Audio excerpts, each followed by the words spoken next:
Hello students, today this video is containing another application of Gauss theorem, and in this video I am going to derive the electric field due to infinite plane sheet of charge. ये भी Gauss theorem का application है. हमने last video में जो application देखा था उसमें हमने लाइन चार्ज लिया था, गॉसियन सरफेस ड्रॉ किया था और फील्ड इंटेंसिटी निकाली थी. आज हम जो है वो प्लेन शीट ऑफ चार्ज लेंगे और प्लेन शीट ऑफ चार्ज आप एक कॉपी की तरीके से अज्यूम कर सकते हैं. जैसे एक कॉपी आपकी होती है नोटबुक, तो आप देख सकते हैं कि क्या होगा, आपके पास दोनों तरफ चार्जेस दिखाई देते हैं. तो सेम चार्ज शो अप होते हैं ऑन बोथ द साइड्स. इस शीट पर मैं एक एलिमेंट्री सरफेस बीच में अगर ds अज्यूम करती हूँ तो गॉसियन सरफेस का जो हमारा शेप होगा वो कैसा होगा, सिलेंड्रिकल ही होगा. और क्योंकि दोनों तरफ, शीट के इस तरफ भी और शीट के उस तरफ भी चार्जेस डेवलप हो रहे हैं, इसीलिए लाइंस ऑफ फोर्स जो हैं वो दोनों तरफ जाएंगी. इधर भी E होगी और इधर भी आपकी E होगी. अगर मैंने इस सर्कुलर के कैप का एरिया A ले लिया है, suppose A is my area, तो समझ में ही आ रहा है कि लाइंस ऑफ फोर्स यहाँ से भी एरिया A है, यहाँ से भी एरिया A है. इसका मतलब एरिया हमको कितना लेना पड़ेगा, 2A लेना पड़ेगा. तो हमारी पहली इक्वेशन एज इट इज होती है जो कि गॉस की थ्योरम है. गॉस थ्योरम क्या कहती है, phi is equal to Q upon epsilon not. जिसे हमें यूज करना है वो हमारी हमेशा फर्स्ट इक्वेशन होना चाहिए. क्लियर. फिर हम जानते हैं, ऑलरेडी वी नो दैट, कि अगर एलिमेंट्री सरफेस से d phi होता है तो वो कितना होता है, E ds cos थीटा होता है. हम कहते हैं कि लाइंस ऑफ फोर्स और एलिमेंट्री सरफेस का डायरेक्शन सेम है, थीटा 0 है, इसलिए d phi जो होता है वो कितना होता है, EDS होता है. और ये हम ऑलरेडी कर चुके हैं, लेकिन आपको मैं फिर से बता रही हूँ, हर एक एप्लीकेशन में प्रैक्टिस होती है. फिर हम कहेंगे कि फाई क्या होगी, इंटीग्रेशन ऑफ डी फाई होगी, जिसमें E हमारा बाहर आ जाएगा और इंटीग्रेशन ऑफ DS कितना होता है, S होता है. तो ये हमारी दूसरी इक्वेशन है कि phi is equal to ES. But in case of plane sheet of charge, right now I have told you कि एक एरिया सर्कुलर कैप का इधर है और एक इधर है, जो सिलेंडर के दोनों तरफ के फेसेस का है. तो हमारा इस केस में फाई क्या होगा, S की जगह हम पुटअप करेंगे E into twice of A, क्योंकि एरिया हमारा A कंसिडर किया हुआ है और ट्वाइस है क्योंकि आगे और पीछे दोनों लाइंस ऑफ फोर्स को हमको देखना है. तो ये हमारी इक्वेशन 3 हो गई. अब आप 1 और 3 को कंपेयर कर सकते हैं क्योंकि दोनों फ्लक्स हैं. तो आपने कहा कि phi is equal to Q upon epsilon not and phi is equal to E into 2A. इन दोनों इक्वेशन को जब मैं कंपेयर करूंगी तो मुझे मिलेगा Q upon epsilon not is equal to E into 2A, जहां से मैं E का फॉर्मूला निकाल सकती हूँ Q upon 2 epsilon not A. ये हमारा एक फॉर्म है इलेक्ट्रिक फील्ड इंटेंसिटी का. बट अगेन हमने एक कंटिन्यूअस डिस्ट्रीब्यूशन ऑफ चार्ज लिया है ओवर द शीट. तो जब चार्ज एनक्लोज्ड करेगा गॉसियन सरफेस, तब हमारी यहाँ सिग्मा चार्ज डेंसिटी होगी and sigma is charge upon area. ये बात हम पहले जानते हैं, जैसे हमने लीनियर चार्ज में लैम्डा यूज किया है, lambda is charge upon length, वैसे ही यहाँ होगी चार्ज अपॉन एरिया. तो आप यहाँ से चार्ज निकाल सकते हैं और क्या बोलेंगे, sigma into A. So now my formula का जो दूसरा फॉर्म होगा वहां मैं Q की वैल्यू पुटअप करूंगी, कितना, sigma A by 2 epsilon not A. A और A आपका कैंसिल हो जाएगा. So I am going to get E is equal to sigma upon 2 epsilon naught. This is the formula for electric field intensity. Okay, for what? For the infinite plane sheet of charge. Now you have to write a kind of note. आपको याद रखना पड़ेगा कि in case of infinite plane conductor which is having finite thickness, उस case में Gaussian surface will include sigma into 2A charge. This you have to remember. कब, जब हमारी फाइनाइट थिकनेस का कोई कंडक्टर होता है तो सिग्मा ए चार्ज दोनों तरफ होंगे, कंडक्टर के ईच साइड होंगे. अगर हमारा ये केस होता है तब हम इसको किससे कंपेयर करेंगे, E इंटू 2A से करेंगे. जो हमारा फाई निकला था ना, E इंटू 2A, वो किसके बराबर हो जाएगा, सिग्मा इंटू 2a के बराबर हो जाएगा, whole divided by epsilon not. This you have to take care, but this case is different. This is which case? जब आप एक इनफाइनाइट प्लेन कंडक्टर लेते हैं ऑफ फाइनाइट थिकनेस. अब आपका 2a और 2a कैंसिल हो जाएगा, तो आपको इलेक्ट्रिक फील्ड इंटेंसिटी मिलेगी sigma upon epsilon not. This is the important formula for electric field.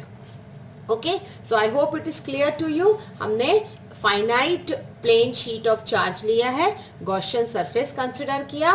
पहली equation q upon epsilon naught थी और दूसरी इक्वेशन हमारी phi equal to E S है. बट इस केस में s की वैल्यू कितनी लेनी है हमको? 2a लेनी है. So have got e is equal to sigma upon 2 epsilon not a. Then after putting the value I got E is equal to sigma upon 2 epsilon naught, and finally in a particular case I am getting E is equal to sigma upon epsilon naught. So main our formula is this, which you have to remember, sigma upon 2 epsilon naught. Okay student. The second application I used plain sheet of charge. अब मैं जब plane sheet of charge से two parallel plane sheet of charge में आऊंगी तो आपकी electric field intensity vary करेगी. तो अगला टॉपिक जो हमारा होता है वो है electric field due to two infinite parallel sheet of charge. मेरे पास दो शीट हैं ए एंड बी, जिसमें हमारे पास पॉजिटिव चार्जेस डिस्ट्रीब्यूटेड हैं, और ये पॉजिटिव चार्जेस एक की हम सरफेस चार्ज डेंसिटी सिग्मा लेंगे A और दूसरे की हम सिग्मा B लेंगे. This is our consideration. Sigma A और सिग्मा B हमारी सरफेस चार्ज डेंसिटी है फॉर बोथ द शीट्स. दोनों शीट आपस में पैरेलल रखी हुई हैं. One thing you have to keep in mind, ये कुछ इसी तरह से अजम्पशन करिए आप कि आपने दो कॉपी आपस में ऐसे स्टैंड करके रखी हुई like this. If suppose you are having two copies like this, तो you can see कि मेरे राइट हैंड और लेफ्ट हैंड के तीनों तरफ आपके पास स्पेस होता है ना, तीनों जगह है. तो आपने शीट जो A ली है उसके आगे मैंने एक रीजन लिया है, ये दोनों शीट है उसके बीच में एक रीजन है, और जो शीट है उसके दूसरे तरफ रीजन है. तो ये मेरा राइट हैंड है अगर, तो this is my third region is right and the first region is left. और मैंने जो डायरेक्शन अज्यूम किया है, कहा है कि राइट से लेफ्ट जो है वो लाइंस ऑफ फोर्स जा रही हैं. अगर राइट से लेफ्ट डायरेक्शन है लाइंस ऑफ फोर्स का, तो आपको यहाँ साइन कन्वेंशन लगाना पड़ता है, और हमारा साइन कन्वेंशन ये है. This you have to keep in mind कि जब भी हम राइट से लेफ्ट लेंगे then we have to consider it as positive, और जब हम लेफ्ट टू राइट लेंगे, ओके, जब हम लेफ्ट टू राइट लेंगे तो it is considered as positive, और जब हम राइट टू लेफ्ट लेंगे तो it is considered as negative. That what does it mean? It means हमारी लाइंस ऑफ फोर्स राइट से लेफ्ट हैं, तो अगर ये राइट से लेफ्ट है तो opposite to the direction, correct, opposite to the direction is taken as positive and in the direction is taken as negative. ये थोड़ा सा कंफ्यूजिंग होता है, इस पे आप ध्यान दीजिएगा.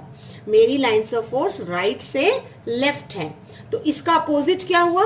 लेफ्ट से राइट हुआ. तो उस केस में हम पॉजिटिव लेंगे, और अगर हम राइट से लेफ्ट ले रहे हैं तो उस केस में हम नेगेटिव लेंगे. इसको आपको ध्यान में रख करके इलेक्ट्रिक फील्ड इंटेंसिटी का डायरेक्ट फॉर्मूला यूज करना है, जो हमने ऑलरेडी डिराइव कर रखा है. So what was the formula for E? हम जानते हैं कि E is equal to sigma upon 2 epsilon naught. Clear? तो ये हमको डायरेक्शन मेंशन करके डायरेक्ट E का फॉर्मूला अप्लाई कर देना है. तो अगर मैं कहती हूँ कि in region 1, if I am going to take कि in region 1, the first region, आप फर्स्ट रीजन में देख सकते हैं, this is my first region, this one. Okay, so lines of force कहाँ से कहाँ जा रही है? राइट से लेफ्ट जा रही है. तो मेरा फर्स्ट रीजन में लाइंस ऑफ फोर्स राइट से लेफ्ट ही आएंगी. तो जब यहाँ से यहाँ आएंगी तो in that case I have to take it negative. इसका मतलब ये हुआ कि टोटल इंटेंसिटी जो E है वो होगी minus sigma A upon 2 epsilon not plus minus sigma B 2 epsilon not. I hope clear हो गया. माइनस साइन हम कॉमन ले सकते हैं, क्या? Minus 1 upon 2 epsilon not common ले सकते हैं, तो ब्रैकेट में आएगा sigma A plus sigma B. ये हमारा रीजन 1 की इलेक्ट्रिक फील्ड इंटेंसिटी है। अगर हम इसमें कहते हैं कि sigma A is equal to sigma B is equal to sigma, suppose ये केस कंसीडर करते हैं हम कि सरफेस चार्ज डेंसिटी दोनों की सेम है, तो उस केस में आपकी इलेक्ट्रिक फील्ड क्या हो जाएगी, minus 2 epsilon naught sigma plus sigma is 2 sigma, 2 और 2 कैंसिल हो जाएगा, minus sigma upon epsilon not. This is my first case, यानी first region where the lines of forces from right to left. अब मैं अगर रीजन 2 की बात करूं, if I am going to take region 2, so I hope now it is clear. अगर मैं right से लेफ्ट मेजर करती हूँ, अगर मैं रीजन 2 में एक शीट के लिए राइट से लेफ्ट मेजर करती हूँ, then I have to take negative, correct.